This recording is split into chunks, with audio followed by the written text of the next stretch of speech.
So the first question I have for you, John, is where do I find guest blogging opportunities? Well, I mean, there's the easy way and the hard way. I mean, the hard way and the way that most people do it is, I mean, you can use Google, you can search around, you can look at blog roles on different popular blogs to find blogs that are similar to those. And the big resource is alltop.com, which is it's basically a directory of the top blogs in the world organized by topic. So you can go over there and you can find blogs on just about any topic, and then you can look through those to figure out which ones are relevant, which ones allow guest posts, what kind of posts they're looking for. The easier way is, I mean, we actually just started providing to our students a list of the 101 best places to guest post in the guestblogging.com course. So, I mean, that's just a time saver, but the other ways still work too. Fantastic. There was actually something I started doing recently too, that I did this for both guest blogging opportunities and link building, and I started finding blogs that were relevant to something that I have a very familiar topic, like Derek Halpern, for example, posts on a lot of subjects that I can also write kind of fluidly about.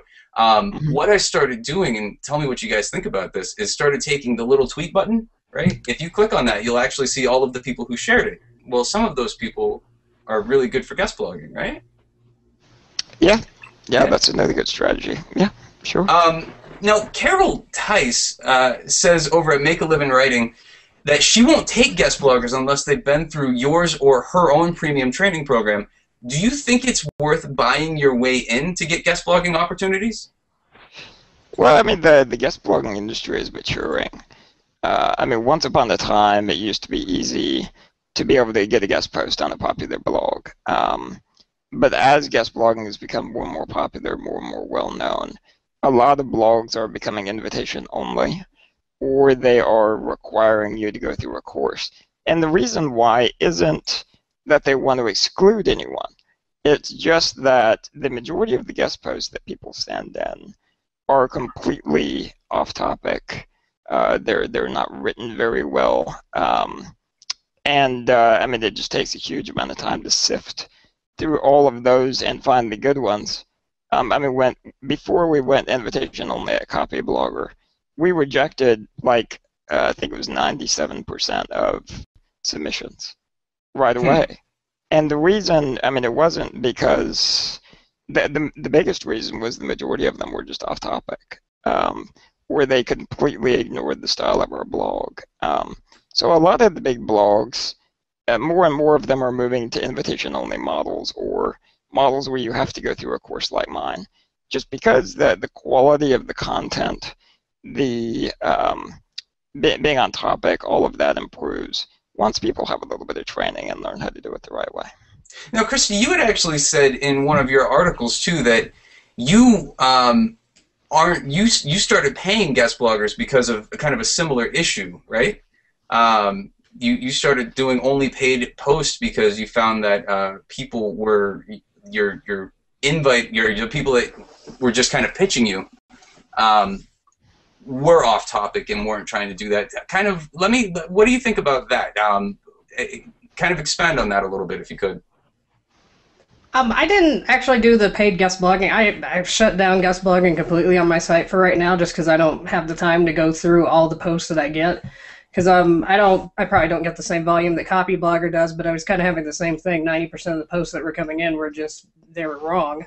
And I was having to turn down people and then have arguments with them because they're like, why won't you take this, and blah, blah, blah, blah. So I actually just shut mine down. But I have seen sites that are starting to pay for posts, because I think when you start paying for posts, you have the right to start demanding things. Just like, well, if I'm going to pay you $50, you need to make sure this is quality, and you need to change this, and you need to change that. You can make a lot more demands, I guess. Excellent, excellent. And where did you find your guest blogging opportunities initially?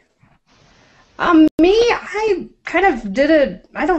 Honestly, I don't remember how I got some of my beginning ones. It was just through I found blogs that were writing about the same thing I did.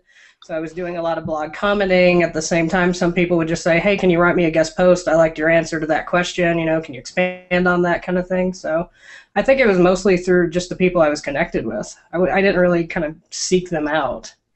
Excellent, excellent. And that's it. Actually, that leads into the next question too. When you initially went about building your relationships, was it mostly commenting that you were doing? And that's for you, Christy, and then Neil. I'm going to throw the same question over to you.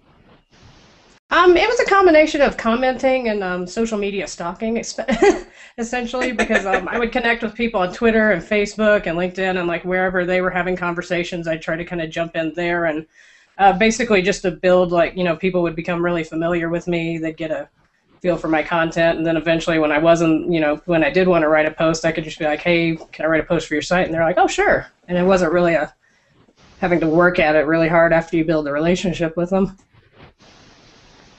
Yeah, Neil, same question. Like, how did you initially start going about building your relationships? So it was the opposite way for me. I knew a lot of the blog owners, and before guest blogging got popular, I already had the relationships with them because a lot of them are just fellow entrepreneurs that I got to know over the years. So when I needed to guest post, I was just hitting them up one by one because it was more like buddies, right? Saying like, "Hey, yo, you want to let me, you know, blog on Search Engine Journal or SEO Moz or Copy Blogger?" And typically most of them said yes, right? It was very rare that they would say no because I wouldn't submit content that would make them look bad, right? Because I'd be doing a disservice to my friend, and I would never submit a content piece that was crap because it would also make my brand look bad. Interesting. And it's funny, Christy, you had said something about kind of stalking. John, I know you talk about that in the guest blogging course. That's actually the first module. It's all about yeah, social media espionage is what we call it there. Yeah.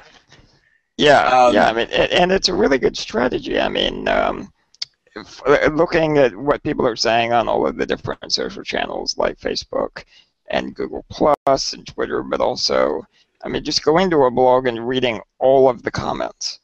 I mean, that's kind of the way that I got to be the most, or one of the most popular writers on Copy Blogger. I mean, I just like read every comment on every post for like 3 years. And usually the writer that understands the audience the best on a big blogger like that is the one who has the most popular posts. So if your posts aren't as popular as you would like them to be, and you are getting some guest posts, it's probably because you really don't understand what's going on in the head of that audience quite well enough yet. And so doing a little bit more social espionage can be a really good idea. And roughly how much would you say, how long should you be? I mean, you said 3 years reading the comments. That was before you ever pitched? No, that was, I mean, I had probably been reading them for like 3 years when I started to become really popular guest writer there. But yeah, I mean, at a bare minimum these days, you know, spend at least 3 to 5 hours really looking over a blog, looking at their comments, looking at also what posts are popular, which posts are getting a lot of comments, which posts are getting a lot of shares. And usually you'll start seeing some patterns that can tell you a lot about the audience.